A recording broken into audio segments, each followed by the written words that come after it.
Hi ನಮಸ್ತೆ ಎಲ್ಲರಿಗೂ. ನಾನು ರುಕ್ಮಿಣಿ. ಇವತ್ತೊಂದು ಬೆಳಗಿನ ಬ್ರೇಕ್‌ಫಾಸ್ಟಿಗೆ ಒಂದು ಸೂಪರ್ ಆಗಿರುವಂಥ ಹೆಲ್ದಿ ಆಗಿರುವಂಥ ಬ್ರೇಕ್‌ಫಾಸ್ಟ್ ರೆಸಿಪಿ ತೋರಿಸ್ಕೊಡ್ತಾ ಇದ್ದೀನಿ. ಅದೇನಪ್ಪ ಅಂದರೆ ರಾಗಿ ಪಡ್ಡು ತುಂಬಾನೇ ಒಳ್ಳೆಯದು ಆರೋಗ್ಯಕ್ಕೆ. ಈಗ ಶುಗರ್ ಇರೋರೆಲ್ಲ ಅನ್ನ ತಿನ್ನಕ್ಕಾಗಲ್ಲ ಅನ್ನೋರು ರಾಗಿಲಿ ತರಾವರಿ ತಿಂಡಿಗಳನ್ನ ಮಾಡ್ಕೊಂಡು ತಿನ್ಬೋದು. ಅದೇ ರೀತಿ ರಾಗಿ ಹಿಟ್ಟಲ್ಲಿ ಪಡ್ಡು ಕೂಡ ಮಾಡ್ಕೊಂಡು ತಿನ್ಬೋದು. ಆರೋಗ್ಯಕ್ಕೂ ತುಂಬಾನೇ ಒಳ್ಳೆಯದು. ತುಂಬಾ ಚೆನ್ನಾಗಿ ಕೂಡ ಇರುತ್ತೆ. ತುಂಬಾ ಟೇಸ್ಟಿಯಾಗಿ ಕೂಡ ಇರುತ್ತೆ. ಬನ್ನಿ ಹೇಗೆ ಮಾಡೋದು ಅಂತ ನೋಡ್ಕೊಳ್ಳೋಣ.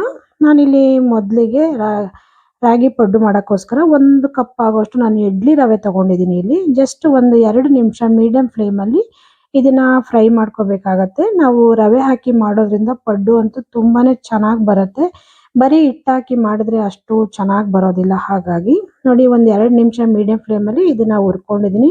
ತುಂಬಾ ಎಲ್ಲ ಹುರಿಯಕ್ಕೆ ಹೋಗ್ಬಾರ್ದು. ಲೈಟಾಗಿ ಜಸ್ಟ್ ಬೆಚ್ಚಗಾದ್ರೆ ಸಾಕು. ಇವಾಗ ಇದನ್ನ ಒಂದು ಪಾತ್ರೆಗೆ ಹಾಕಿ ಇಟ್ಬಿಡೋಣ. ಸ್ವಲ್ಪ ತಣ್ಣಗಾಗ್ಲಿ ಅನ್ನೋ ಕಾರಣಕ್ಕಾಗಿ ಡೈರೆಕ್ಟ್ ಆಗಿ ಹಾಕೊಳ್ಳೋದು ಬೇಡ. ಇದನ್ನ ಒಂದು ಸ್ಟೀಲ್ ಪಾತ್ರೆಗೆ ಟ್ರಾನ್ಸ್ಫರ್ ಮಾಡ್ಕೊಳ್ತಾ ಇದೀನಿ.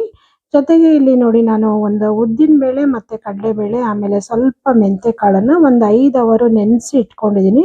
ಒಂದು 5-6 ಸಲ ಚೆನ್ನಾಗಿ ತೊಳೆದು ಒಂದು 5 ಅವರ್ ನೆನೆಸಿ ತಗೊಂಡಿದ್ದೀನಿ ನೋಡಿ ಇದನ್ನ. ಉದ್ದಿನ ಬೇಳೆ ಒಂದು ಅರ್ಧ ಕಪ್ ಆಗೋಷ್ಟು ಉದ್ದಿನ ಬೇಳೆ ತಗೊಂಡಿದ್ದೆ. ಜೊತೆಗೆ ಒಂದು ಸ್ವಲ್ಪ ಕಡಲೆ ಬೇಳೆ ಮತ್ತೆ ಮೆಂತೆ ಕೂಡ ಹಾಕೊಂಡಿದ್ದೆ. ಇವಾಗ ಅದನ್ನೆಲ್ಲ ಚೆನ್ನಾಗಿ ಇನ್ನೊಂದ್ಸಲ ತೊಳ್ಕೊಂಡು ಒಂದು ಮಿಕ್ಸಿ ಜಾರ್ಗೆ ಹಾಕೊಂಡು ಇದನ್ನ ಸಣ್ಣಕ್ಕೆ ರುಬ್ಕೋಬೇಕಾಗತ್ತೆ.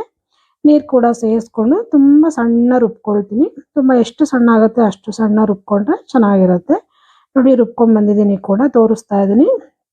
ತುಂಬಾ ಸಣ್ಣ ಪೇಸ್ಟ್ ಮಾಡ್ಕೋಬೇಕಾಗತ್ತೆ ಇದು. ಆಗ್ಲೇ ಚೆನ್ನಾಗಿ ಬರೋದು ಉದ್ದಿನ ಬೇಳೆ. ನೋಡಿ ಆಗಿದೆ ಇದು. ಇದನ್ನು ಸಹ ತೆಗೆದು ಇವಾಗ ನಾವು ರವೆ ಹಾಕೊಂಡಿದ್ವಲ್ಲ ಸೇಮ್ ಅದೇ ಪಾತ್ರೆಗೆ ಸೇರಿಸ್ಕೊಳ್ಳೋಣ.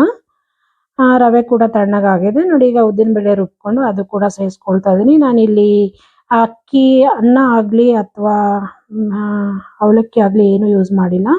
ಇಲ್ಲಿ ನೋಡಿ 1 ಕಪ್ ಆಗೋಷ್ಟು ನಾನು ರಾಗಿ ಹಿಟ್ಟು ತಗೊಳ್ತಾ ಇದೀನಿ. ಸೇಮ್ ಸಮ ಪ್ರಮಾಣದಲ್ಲಿ ತಗೊಂಡಿದ್ದೀನಿ. 1 ಕಪ್ ರಾಗಿ ಹಿಟ್ಟು ಮತ್ತೆ 1 ಕಪ್ ನಾನಿಲ್ಲಿ ಇಡ್ಲಿ ರವೆ ತಗೊಂಡಿದ್ದೆ. ನೋಡಿ ಇವಾಗ ಇದಕ್ಕೆ ಒಂದ್ ಸ್ವಲ್ಪ ನೀರು ಕೂಡ ಹಾಕೊಂಡು ಇದು ಕೂಡ ಚೆನ್ನಾಗಿ ರುಬ್ಕೊಳ್ತೀನಿ.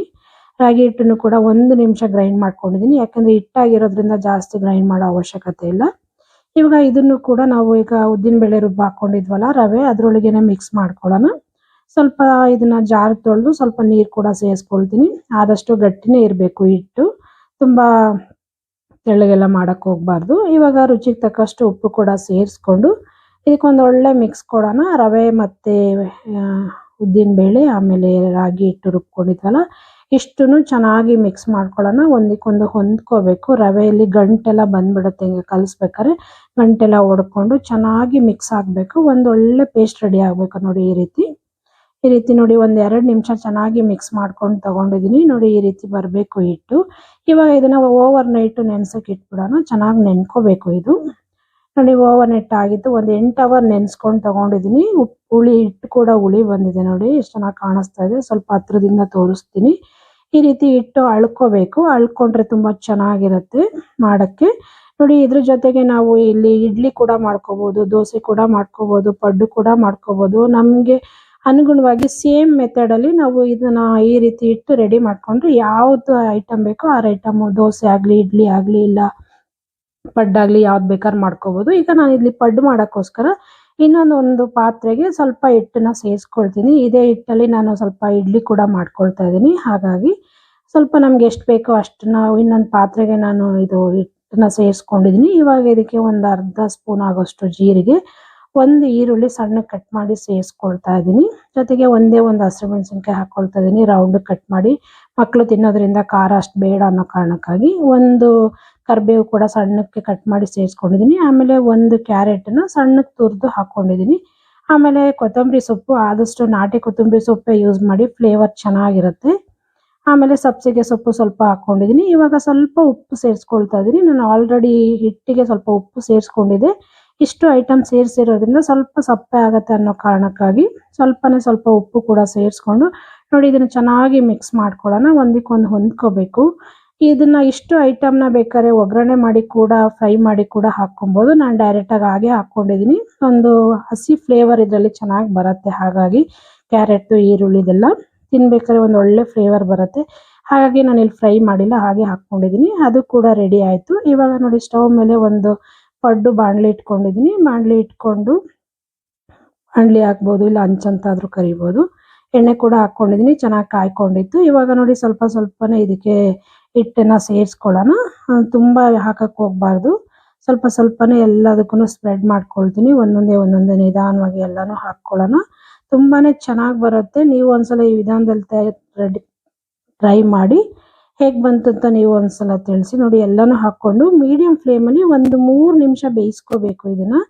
ಆ ರಾಗಿ ಹಿಟ್ಟಾಗಿರೋದ್ರಿಂದ ಸ್ವಲ್ಪ ಟೈಮ್ ಹಿಡಿಯುತ್ತೆ ಬೇಯಕ್ಕೆ, ಮತ್ತೆ ಜಾಸ್ತಿ ಉರಿಲೆಲ್ಲ ಬೇಯಿಸಕ್ಕೆ ಹೋಗ್ಬಾರ್ದು. ಈ ಒಂದು ಪ್ಲೇಟ್ ಮುಚ್ಚಿಬಿಟ್ಟು ಮೀಡಿಯಂ ಫ್ಲೇಮಲ್ಲಿ ಒಂದು 3 ನಿಮಿಷ ಇದನ್ನ ಚೆನ್ನಾಗಿ ಬೇಯಿಸ್ಕೊಳ್ತೀನಿ. ಒಂದು 3 ನಿಮಿಷ ಆಗಿದೆ ನೋಡಿ, ಇವಾಗ ತೆಗೆದು ತೋರಿಸ್ತಾ ಇದ್ದೀನಿ. ನೋಡಿ ಮೇಲೆಲ್ಲ ಚೆನ್ನಾಗಿ ಬೆಂದಿದೆ ಕೂಡ. ಇವಾಗ ಇದನ್ನ ಉಲ್ಟಾ ತಿರುಗಿಸ್ಕೊಂಡು ಮತ್ತೆ ಒಂದು 2 ನಿಮಿಷ ಬೇಯಿಸ್ಕೊಳ್ಳೋಣ. ಟೋಟಲಿ ಒಂದು 5 ನಿಮಿಷ ಮೀಡಿಯಂ ಫ್ಲೇಮಲ್ಲಿ ಬೇಯಿಸ್ಕೊಂಡ್ರೆ ಸಾಕು, ತುಂಬಾನೇ ಚೆನ್ನಾಗಿ ಬರುತ್ತೆ.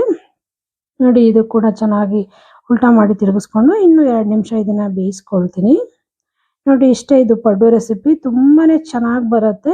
ನಾವು ಒಂದೇ ಹಿಟ್ಟಲ್ಲಿ 3 ತರ ಮಾಡ್ಕೋಬಹುದು. ಇಡ್ಲಿ ಮಾಡ್ಕೋಬಹುದು, ದೋಸೆ ಮಾಡ್ಕೋಬಹುದು, ಮತ್ತೆ ತರಕಾರಿಗಳನ್ನೆಲ್ಲ ಸೇರಿಸಿ ಪಡ್ಡು ಕೂಡ ಮಾಡ್ಕೋಬಹುದು. ತುಂಬಾನೇ ಚೆನ್ನಾಗಿ ಬರುತ್ತೆ. ನೀವು ಒಂದ್ಸಲ ಈ ವಿಧಾನದಲ್ಲಿ ಟ್ರೈ ಮಾಡಿ, ಹೇಗೆ ಬಂತು ಅಂತ ತಿಳಿಸಿ. ಈ ಶುಗರ್ ಇರೋರೆಲ್ಲ ಮತ್ತೆ ಜಾಸ್ತಿ ಮುದ್ದೆ ತಿನ್ನಲ್ಲ ಅನ್ನೋರು ಈ ರೀತಿ ಎಲ್ಲ ಮಾಡ್ಕೊಂಡು ತಿನ್ಬೋದು. ತುಂಬಾನೇ ಚೆನ್ನಾಗಿರುತ್ತೆ, ತುಂಬಾ ಟೇಸ್ಟಿಯಾಗಿ ಕೂಡ ಇರುತ್ತೆ. ಇದ್ರ ಜೊತೆಗೆ ಶೇಂಗಾ ಚಟ್ನಿ, ಕಾಯಿ ಚಟ್ನಿ ಆಗ್ಬೋದು, ಇಲ್ಲ ಕೆಂಪು ಚಟ್ನಿ ಆಗ್ಬೋದು, ಇಲ್ಲ ಪಲ್ಯ, ಇಲ್ಲ ಸಕ್ಕರೆ, ಯಾವ್ದು ಬೇಕಾದ್ರೂ ಆಗ್ಬೋದು. ಯಾವ್ದ್ರ ಜೊತೆ ಆದ್ರೂ ತಿನ್ಬೋದು. ಟೇಸ್ಟ್ ಅಂತೂ ಸೂಪರ್ ಆಗಿ ಬರುತ್ತೆ. ನೋಡಿ ಇಷ್ಟೇ, ಇದು ಪಡ್ಡು ರೆಸಿಪಿ ನಿಮ್ಗೆಲ್ಲ ಇಷ್ಟ ಆಯ್ತು ಅನ್ಕೊಳ್ತೀನಿ. ಇಷ್ಟ ಆದ್ರೆ ನೀವು ಒಂದ್ಸಲ ಈ ವಿಧಾನದಲ್ಲಿ ಟ್ರೈ ಮಾಡಿ, ಹೇಗೆ ಬಂತು ಅಂತ ಕಾಮೆಂಟ್ ಮೂಲಕ ತಿಳಿಸಿ. ಸೂಪರ್ ಆಗಿ ಬಂದಿದೆ, ನೀವು ಒಂದ್ಸಲ ಟ್ರೈ ಮಾಡಿ ಮರಿಬೇಡಿ. ಹೀಗೆ ನೋಡ್ತಾ ಇರಿ, ಸಪೋರ್ಟ್ ಮಾಡ್ತಾ ಇರಿ ಅಂತ ಕೇಳ್ಕೊಳ್ತೀನಿ. ಇನ್ನು ಹೆಚ್ಚಿನ ಈಸಿ ಮತ್ತು ಸಿಂಪಲ್ ರೆಸಿಪಿಗಳಿಗಾಗಿ ದಯವಿಟ್ಟು ಆಡಿ ಅಡುಗೆ ಮನೆ ಚಾನಲ್ನ ಸಬ್ಸ್ಕ್ರೈಬ್ ಮಾಡ್ಕೊಳ್ಳಿ, ಶೇರ್ ಮಾಡಿ, ಲೈಕ್ ಮಾಡಿ, ಹಾಗೂ ನಿಮ್ಮ ಅನಿಸಿಕೆ ಅಭಿಪ್ರಾಯವನ್ನು ಕಾಮೆಂಟ್ ಮೂಲಕ ತಿಳಿಸಿ ಅಂತ ಕೇಳ್ಕೊಳ್ತೀನಿ. ಇನ್ನಷ್ಟು ಈಸಿ ಹಾಗೂ ಸಿಂಪಲ್ ರೆಸಿಪಿಗಳಿಗಾಗಿ ದಯವಿಟ್ಟು ಆಡಿ ಅಡುಗೆ ಮನೆ ಚಾನಲ್ನ ಸಬ್ಸ್ಕ್ರೈಬ್ ಮಾಡ್ಕೊಳ್ಳಿ, ಸಪೋರ್ಟ್ ಮಾಡಿ ಅಂತ ಕೇಳ್ಕೊಳ್ತೀನಿ. Thank you friends, thank you for watching. Next video ಹಾಕೋವರೆಗೂ